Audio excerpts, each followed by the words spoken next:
Virtually to getting my pressure washer ready for storage, I'm going to be using this pump protection I got from Harbor Freight. I'm going to take and screw this in.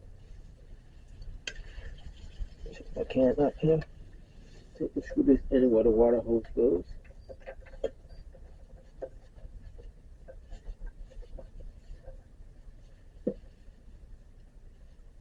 Open them up and should come out this end here where I'm spraying.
Ready to put him away.